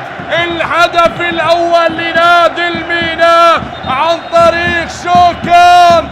فنان يا شوكان، الشقيق الأكبر يتحدى شقيقي الأصغر، يقول لا بد أن تقف احتراما عندما يلعب شقيقك الأكبر. شاهد شوكان وشاهد هنا العرضية، هنا العرضية وهنا الراسية الجميلة. اياد فرحان بعد ما هيها محمد الخضير، واياد فرحان. هذه فرحة الجماهير براسية شوكان. هدف للميناء، هدف للسفانة. نعم الميناء يا سفانة، موج البحر ويانا، ايش قد صعب ملقانا. الهدف الأول لنادي الميناء عن طريق محمد شوكان، يسجل أول أهداف المباراة للسفانة للميناء. الهدف الأول بالمباراة، أول أهداف اللقاء عن طريق اللاعب محمد شوكان. هدف أول بهذه المباراة. هذه جماهير الميناء بدأت بالاحتفال، كل شيء يمضي، لا تزال المباراة مستمرة وهناك المزيد من الوقت متبقي. نعم 30 دقيقة على نهاية الوقت الأصلي. هل يعود نفط البصرة ويعدل نتيجة المباراة أم تستمر سلسلة الأهداف لنادي الميناء وتضيف هدف ثاني بقمة هذه المباراة أو يأتي التعادل؟ جوندرسون ومسلم موسى يأتي الإبعاد، هي مرت عدت هنا بالرأس، تعود الحارس حسام مهدي. حسام لغيرتون. ما زالت ندية المباراة مستمرة بهذا الأداء وبهذه الندية الكبيرة ما بين الميناء ونفط البصرة حتى الآن. أحبتي واللقاء ممتع والمباراة ممتعة، هي الأهداف، هي متعة المباراة، هي نكهة اللقاء. سجل الميناء ونفط البصرة يبحث عن العودة عن التعادل من خلال مباراة اليوم. الشاهد في وسط الملعب جوندرسون، روميو تتخلص، عادت من جديد بنقل الأمام، ماشية هناك بالجهة اليمنى، سجاد يحاول ولكنها غادرت يا سجاد، ضاعت يا سجاد. كل شيء مستمر بهذه المباراة. شاهد عزيمة الشباب وإصرار الشباب بقمة هذه المباراة. هذه الجماهير هي تتحدى بهذه المباراة. نعم الميناء يبحث عن الانتصار من خلال بوابة نفط البصرة في درب البصرة. حضر من حضر من كل مكان، حضروا من القرنة، من المدينة، من الزبير، من كور الزبير، من الرميلة، من العشار، من كل مكان، من الحيانية، حاضرين بكل روح رياضية، بتحدي، بإصرار، يترقبون متعة هذه المباراة.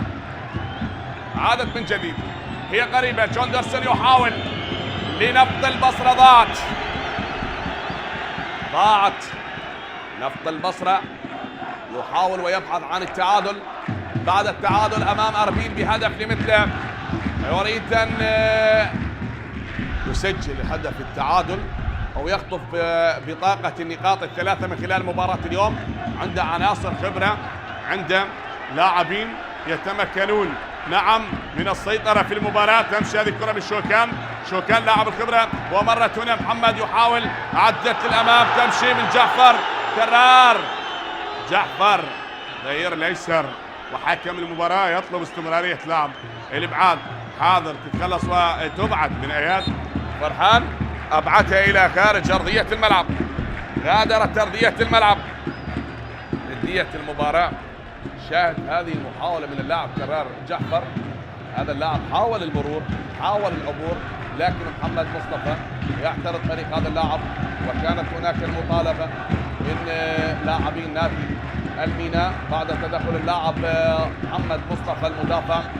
وعلى ما يبدو هناك تغييرات للكابتن عبد الوهاب بولهيل، سيشرك اللاعب حيدر احمد سالم وكذلك اثير صالح، اثير وحيدر احمد.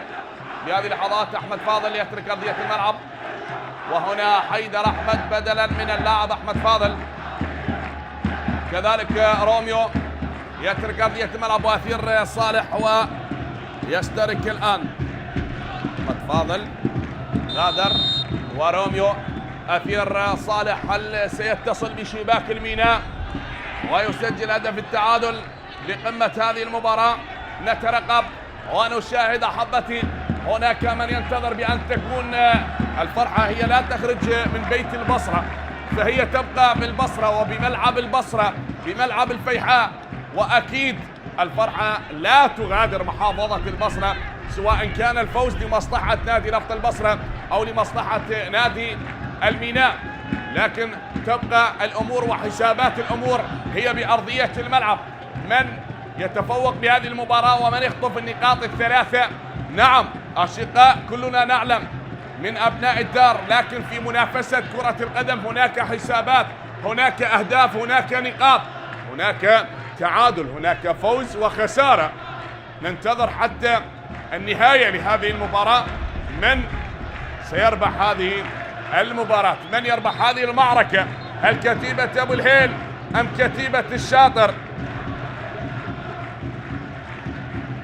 عادة من جديد شباب الميناء بمواجهة نفط البصرة. هنا المحاولة تمشي بأثير من البديل، والتسديدة عدت إلى خارج أرضية الملعب، غادرت أرضية الملعب بعيدة على اللاعب مؤيد عبد الباسط. الميناء تقدم عن طريق اللاعب محمد شوكان بعد العرضية من اياد فرحان وراسية شوكان. احمد سالم او سالم احمد عفوا، سالم احمد بدلا من شوكان. شوكان يترك ارضية الملعب، لاعب الخبرة وصاحب الهدف الوحيد، والان يترك ارضية الملعب.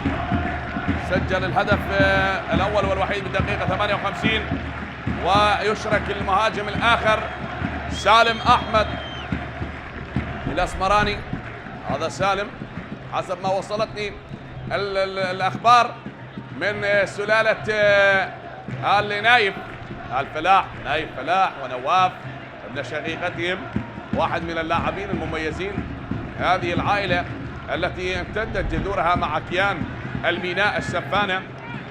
في هذه المباراة تعود مرة أخرى، ما زلنا نترقب، هي تعود تمشي لحيدر. هنا العرضية من كرار انقطعت، غادرت أرضية الملعب. يا كرار كل شيء مستمر. كرار جمعة، الابعاد حاضر من كرار، وتتخلص لتعود من وائل يلعبها من عبد الحسن بوسط الملعب، تتخلص وتعود مرة أخرى. اياد فرحان تمشي الكرة بوسط الملعب، سجاد البعض عن زميل محمد خضير، هو بوسط الملعب، دوران لهذا الفتى الشاب، وعادت هنا الابعاد حاضر من عباس. محمد غالب يلعب هذه الكرة هنا للامام، مرت محاولة العبور يا كرار، لن تصل للاعب سالم احمد، وغادرت ارضية الملعب، غادرت ارضية الملعب. شاد عادت مرة اخرى لكرار، من كرار لمحمد مصطفى، يلعب الكرة طويلة محمد مصطفى، طويلة من محمد مصطفى، فتعود بوسط الملعب، ماشية الآن صافرة وخطأ، صافرة وخطأ لنادي الميناء، خطأ لمصلحة اللاعب البديل سالم أحمد. سلامة لكل اللاعبين. ندية هذه المباراة بدأت هنا بتوتر الأعصاب من المدافع محمد مصطفى، بينما نفط البصرة الفريق المجتهد دائما يبحث عن هدف التعادل. كتيبة المدرب عبد الوهاب أبو الهيل، هل ستنجح بتعديل نتيجة المباراة قبل نهاية الوقت الأصلي، أم سيضيف درس إضافي الشاطر في هذه المباراة ليجعل لاعبين يتفوقون بهذه المباراة وينجحون بهذا الامتحان؟ الامتحان بالفعل واحد من الامتحانات الصعبة في الديربيات. عدت هذه الكرة هناك للأمام، بل وغادرت أرضية الملعب، غادرت أرضية الملعب. ما زلنا نشاهد، ما زلنا نترقب، كل شيء مثير، كل شيء ممتع بمباراة اليوم لقمة اللقاء. جماهير البصرة حاضرة تترقب وتشاهد متعة اللقاء وإثارة هذه المباراة. ثابتة الركنية لنادي الميناء، هو من اياد فرحان، والابعاد حاضر يا اياد، قالت يا اياد هناك للاعب سجاد حتى غادرت ارضية الملعب. مستمرة ندية المباراة، بينما هدف التقدم لنادي الميناء بهدف مقابل لا شيء، وما زلنا نترقب هل ستكون النقاط الثلاثة بإجابة المدرب حسن أحمد الشاطر أمام أبو الهيل. فهل يفوح عطر الهيل هنا بملعب الفيحاء لكتيبة نفط البصرة بهدف تعادل، أم ستبقى النتيجة بهذا التقدم للشقيق الأكبر لكيان السفانة للميناء؟ مرت هنا العرضية لكن اصطدت، أبعدت من المدافعين. مباراة مثيرة، لقاء ممتع حتى الآن بحساب الجولة 11 من دوري نجوم العراق. ما زلنا نترقب أحبتي. هذه هي من اللاعب مجتبى يلعبها مجتبى علي فالح، وتعود بوسط الملعب لتمريرة طويلة، يأتي الإبعاد من مسلم موسى، أبعد هذه الكرة مسلم، وعادت لكرار جمعة، كرار جمعة من كرار، عادت لأحمد سالم من حيدر أحمد سالم، وتعود لمحمد مصطفى. محمد بتسديدة هنا طويلة من محمد مصطفى بالراس، تتهيأ جون ديرسون يحاول، لكن مسلم قريب يترك هذه الكرة للحارس جعفر شنيشل هو من يحمي عارين الميناء بقمة هذه المباراة. ما زلنا أحبتي نترقب ونشاهد. ذكرنا الميناء يومها أول نادي في موسم 77-78، أول نادي من المحافظات يحقق لقب دوري العراق في كرة القدم، وكذلك كان هداف الدوري في الموسم ذاته هو جليل حنون لاعب الميناء برصيد 11 هدف، وكان يليه ثعلب الكرة العراقية فلاح حسن. هذه عادت ومن جديد، محاولات هي مستمرة. كذلك حقق لقب دوري الدرجة الأولى في الموسم الماضي موسم 22-23 على حساب نادي أمانة بغداد. وبعد ما شاهد الميناء أمور صعبة جدا، لكن يعود بهمة الشباب، بعزيمة الشباب، بإصرار الشباب أبناء البصرة ودعم الجماهير، وكذلك الكادر التدريبي المصر بأن يقود الفريق حتى نهاية دوري نجوم العراق بهذه الهمة، بعد ما كان في آخر الترتيب من سلم ترتيب لدوري نجوم العراق، واليوم يحتل المركز 13 من سلم الترتيب، وبهذا التقدم أكيد سيقفز في سلم الترتيب، يكون برصيده 14 نقطة في حال انتهت المباراة بفوز الميناء. عادت من جديد، هي طويلة، تلعب للأمام، مسلم وجوان ديرسون، تتخلص من مسلم موسى، عادت يا مسلم موسى، تعود مرة أخرى طويلة، يأتي الإبعاد للأمام بالراس بوسط الملعب، تتهيأ من وائل عبد الحسن هناك باتجاه لاعب هيليتون من البرازيلي، وعادت مرة أخرى من وائل، تمشي هذه الكرة للاعب كرار جمعة، يلعبها كرار، من كرار لحيدر، يحاول يثير لكن انقطعت من مسلم موسى، أبعد الكرة الماضية، أو هذا هو عباس ياس يخرج مكانه، ومسلم موسى ياخذ مكان اللاعب عباس ياس، ويخرج يبعد الكرة من أمام اللاعب أثير صالح.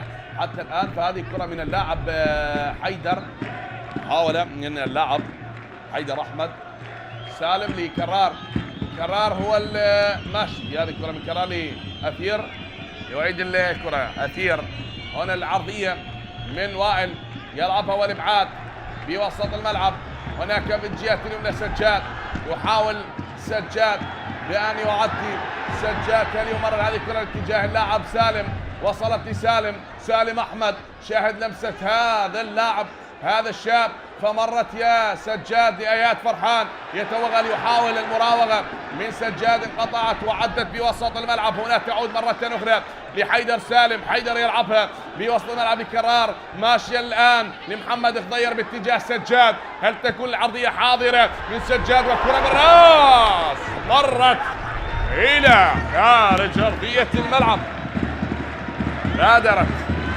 أرضية الملعب. نعم، ندية هذه المباراة، إصرار الشباب بالتقدم والبحث عن هدف ثاني. هذا جمهور الميناء يبحث عن هدف ثاني، فهل سينجح جمهور الميناء بتحقيق ثاني الأهداف وتغيير آخر بالنسبة للكابتن عبد الوهاب أبو الهيل بهذه اللحظات؟ مصطفى هادي بدلا من اللاعب مؤيد عبد الباسط، مؤيد عبد الباسط يترك أرضية الملعب، ومصطفى هادي هو البديل في هذه الدقائق. كل شيء مستمر بندية هذه المباراة. نعم أحبتي، ربع ساعة متبقي على نهاية الوقت الأصلي لأحداث المباراة. الميناء متقدم بهدف، ونفط البصرة يبحث عن هدف التعادل. يبي وسط الملعب، عادت هناك هيليتون، الاعتناء بالكرة تحت أقدام اللاعب هيليتون. هيليتون يتراجع، يعيد الكرة للحارس حسام مهدي. من حسام مهدي تمشي لمحمد مصطفى، هذا هو محمد مصطفى. تمريرة محمد خاطئة انقطعت، وعادت مرة أخرى لأقدام محمد مصطفى، يلعبها طويلة عالية من محمد مصطفى. الارتقاء يأتي والإبعاد بالراس، وصلت لوسط الملعب، وهنا صافرة تعود بالخطأ على اللاعب كرار على ما يبدو.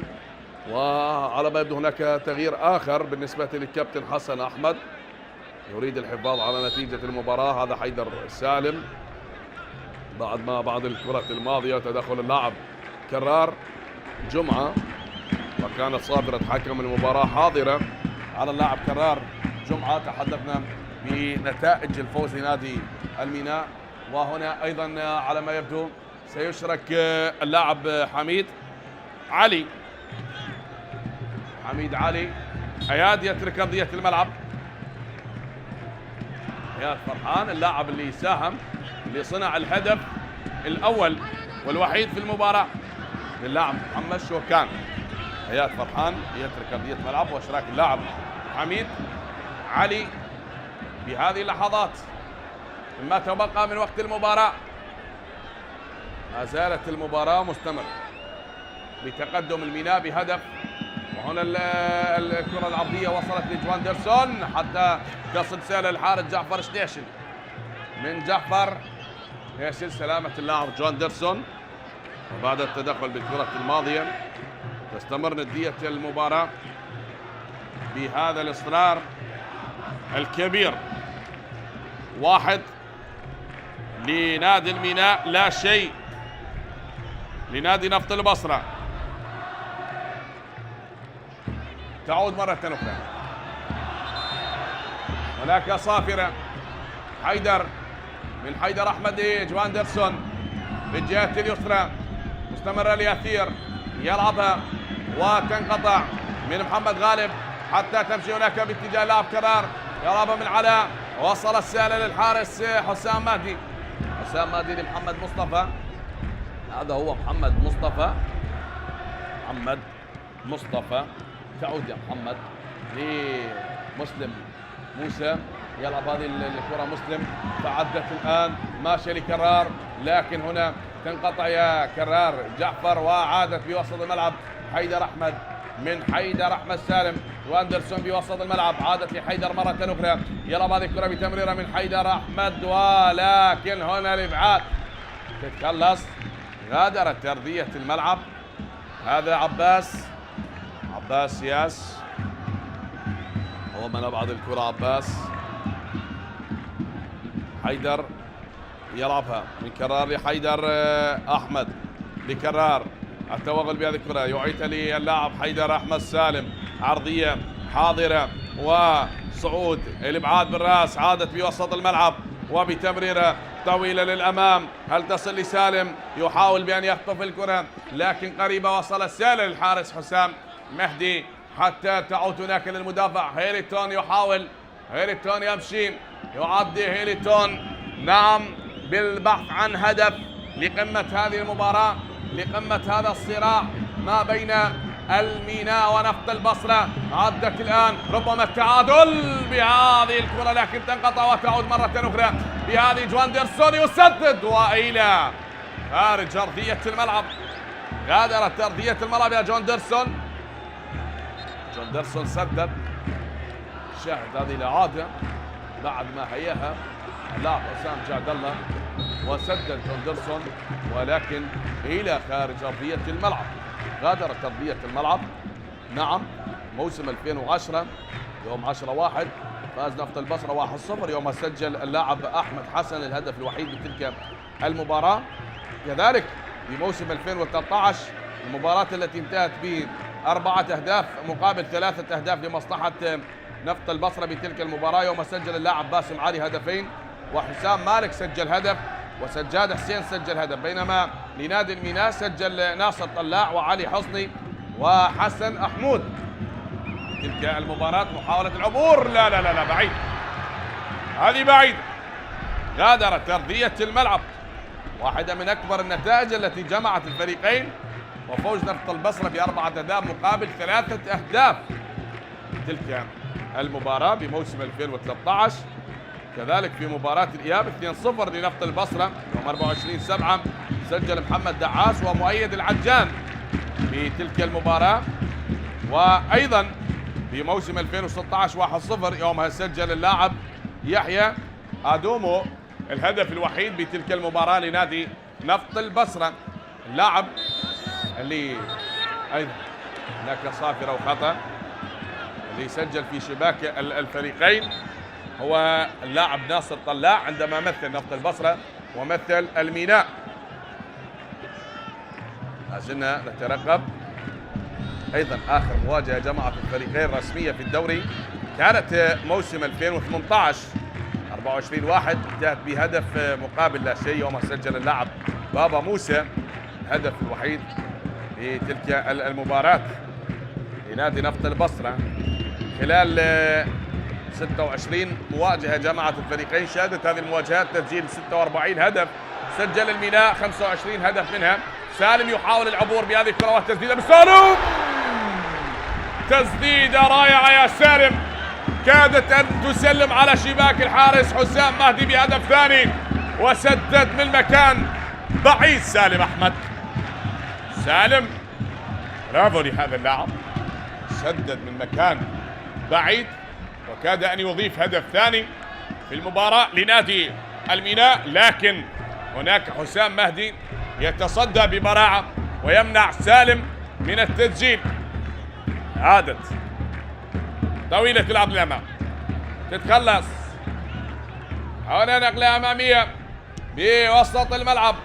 المسلم ما زالت هي مستمرة وللأمام من سالم يلعبها باتجاه اللاعب جعفر، لكن هنا تعود والملاصق الفردية مع اللاعب محمد مصطفى وبالراس. عادت مرة أخرى عباس ياس أبعتها، عباس ياس ومسلم، موسى قريب مع اللاعب عباس، ولكن هنا جوان درسون يتراجع بالبعض عن زميل بوسط الملعب من وائل عبد الحسن لكرار، كرار يلعبها من تحت الأقدام، مرت من بين أقدام اللاعب محمد الخضير والكرة بالراس يأتي الإبعاد مرة أخرى هي بوسط ملعب بالخبرة. وائل عبد الحسن لكرار، كرار يحاول العبور، يعيد الكرة لحيدر، عرضية من حيدر أحمد، هناك تنقطع من المدافع ويأتي الإبعاد نعم من اللاعب مجتبى علي، خلصها مجتبى وعادت بوسط الملعب مرة أخرى، تعود هنا لحيدر، كرار يلعب هذه الكرة لأثير، عادت هنا عرضية من كرار جمعة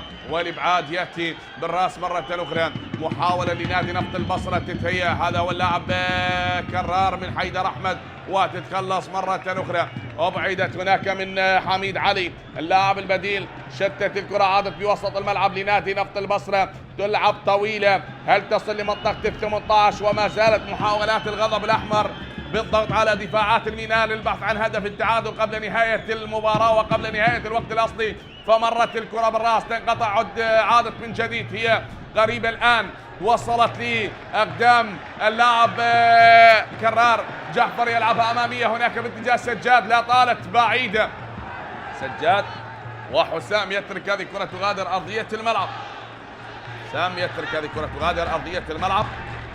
نفط البصرة سجل 21 هدف خلال مواجهات الفريقين.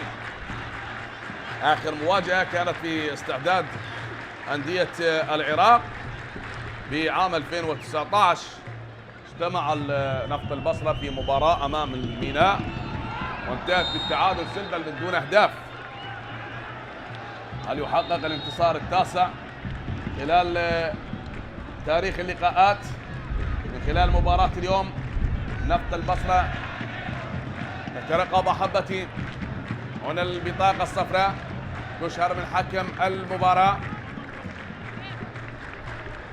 شاهد بعد التدخل بالكرة الماضية والبطاقة الصفراء. هذه محاولة الإعادة وتسديدة اللاعب سالم أحمد، لكن تصدى ببراعة الحارس حسام. مهدي، وبطاقة صفراء كانت على اللاعب واندرسون. نلعب بالدقيقة 86 من أحداث الشوط الثاني. هذه بوسط الملعب، مستمرة هناك صافرة وخطأ. صافرة لحكم المباراة، والخطأ على ما يبدو بطاقة صفراء هذه المرة على اللاعب علاء رعد. علاء رعد يعترض على قرار حكم المباراة، لكن الدولي زيد ثامر لا يتهاون ويشر البطاقة الصفراء بعد التدخل ما بين اللاعب ليث وائل عبد الحسن ومحمد الخضير، ولكن كانت هناك صافرة لحكم المباراة وبطاقة صفراء بعد الكلام والمشادة الكلامية من اللاعب علاء رعد أجبرت حكم المباراة بأن يشر بطاقة صفراء على المدافع علاء. هذه بوسط الملعب، تمشي لنادي الميناء، حاولت العبور، كرر عادة حميد، يحاول مسلم يمشي بالرقم 42 هو من يعدي بهذه الكرة، تنقطع مسلم موسى، والابعاد ياتي من وائل عبد الحسن، والخطأ لمصلحة نفط البصرة على ما يبدو. ايضا تغيير اخر، اشراك اللاعب علي كريم في هذه اللحظات، وكرار يترك ارضية الملعب. كرار جمعة يغادر ارضية الملعب، وعلي كريم يشرك الان ما تبقى من وقت المباراة، فكل شيء يمضي والوقت يداهم احداث المباراة. 1 للميناء لا شيء لنفط البصرة. نعم، نفط البصرة يبحث عن التعادل بهذا التحدي وبهذه الندية الكبيرة وبهذه الروحية والإصرار بعزيمة هذه المباراة، البحث عن التعادل، بينما الميناء يبقى صامدا رغم كل هذه المحاولات ويريد الحفاظ على نتيجة المباراة بهدف دون رد. هل يبقى محافظا على هذه النتيجة بهذا الهدف الوحيد؟ هي عادة حيدر أحمد، جوندرسون يلعبها، تتهيأ هناك في الجهة اليسرى أثير، يحاول من أثير عادة الكرة أثير، وبوسط الملعب مرة أخرى هي تمشي، بينما هنا صابرة، والخطأ لمصلحة اللاعب علي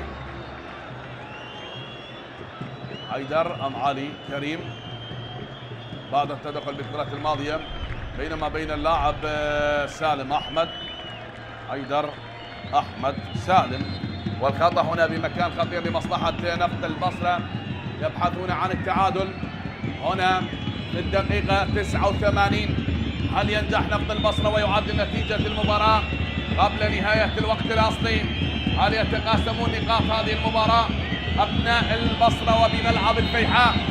الكرة الثابتة وعلى التنفيذ أثير صالح، هل يتصل بشباك الميناء؟ يلعب أثير، والإبعاد حاضر من جعفر شنيشل أبعد الكرة بقبضة اليد لخارج أرضية الملعب. نظرات لحسن أحمد بما يفكر لهذه الدقائق المتبقية، والركنية أثير من جديد يحاول الاتصال، بينما عدت هذا جول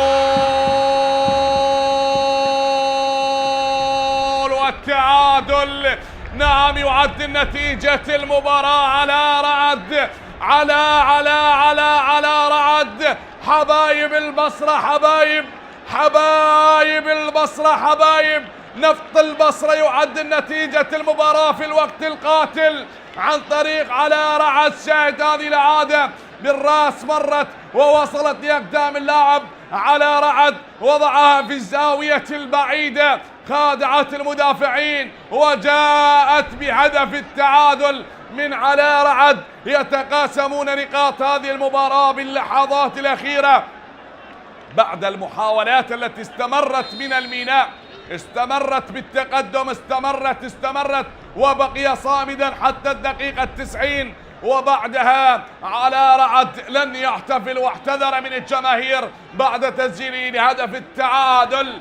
هذا اللاعب نعم يعدل نتيجة المباراة دقيقة 89 خلاص، واللحظات المتبقية بعد ما عدل النتيجة وبعد ما جاء الهدف الأول عن طريق اللاعب محمد جبار شوكان. هذا من الممكن أن ينهي المباراة الميناء بهدف التقدم، لكن التعادل يعيد المباراة من جديد وتصبح كفة بكفة. 1 الميناء 1 نفط البصرة.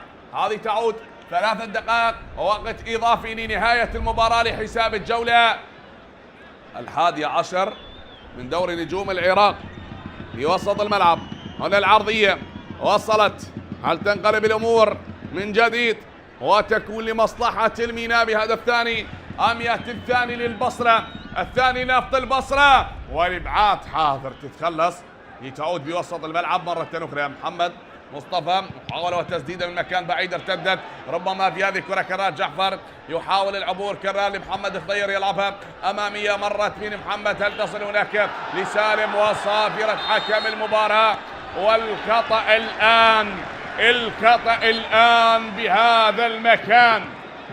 هل يستفيد الميناء من هكذا كرات بهكذا أماكن؟ أكيد هكذا أماكن خطرة جدا وتشكل خطر على مرمى الحراس. فهل سينجح الميناء ويضيف الهدف الثاني بهذه الدقائق القاتلة من الوقت المتبقي الإضافي؟ نترقب من على التنفيذ، حيدر سالم أو محمد خضير. شاهد صمت واضح لجماهير الميناء بعدما كانوا يحتفلون وكانوا ينتظرون البشرى تكون ب3 نقاط، لكن الآن أصبحوا تحبس الأنفاس بهذه اللحظات. هل يأتي هدف التقدم وينهي هذه المباراة؟ نترقب ونشاهد. هذه ثابتة، حيدر سالم على التنفيذ لهذه الكرة الثابتة، وحميد علي ثنائي على التنفيذ. ملعوبة ارتدت، عادت من جديد بتسديدة بعيدة، غادرت ترضية الملعب. حيدر سالم شاهد هذه الإعادة بعد ما سدد حيدر من مكان بعيد وغادر ترضية الملعب. تستمر حتى الآن. أحبتي كل شيء يمضي بهذه المباراة ونلعب بالثواني المتبقية، أقل من 30 ثانية على نهاية الوقت الإضافي، والتعادل بقي مهيمن على أحداث المباراة بعد التقدم في الشوط الثاني لنادي الميناء بالدقيقة 58 عن طريق اللاعب محمد شوكان. عاد اللاعب علاء رعد بالدقيقة 89 وعدل نتيجة المباراة. وبالآخر سيتقاسمون نقاط هذه المباراة إلا إذا جاء هدف ثاني. بهذه اللحظات هي ماشية بهذه المحاولة لنادي الميناء، تمشي لنادي الميناء، عرضية وصلت للميناء، ربما الثاني، لا، غادرت تربية الملعب وطالت على اللاعب كرار جعفر، ضاعت على كرار جعفر وصافرة حكم المباراة. نعم، هي من تعلن عن نهاية هذا اللقاء بالتعادل ما بين الميناء ونفط البصرة. كانت مباراة ممتعة في ديربي البصرة، مباراة جميلة. شكرا الفريقين قدما مباراة جميلة، مباراة ممتعة. نقطة لنفط البصرة ونقطة لنادي الميناء، وبالآخر تبقى الأمور بهذه الندية وحبايب بهذه المباراة. ألتقيكم في يوم آخر ومباراة أخرى على بركة الله. تقبلوا تحياتي، أنا محدثكم حسين السادي، والسلام عليكم ورحمة الله وبركاته.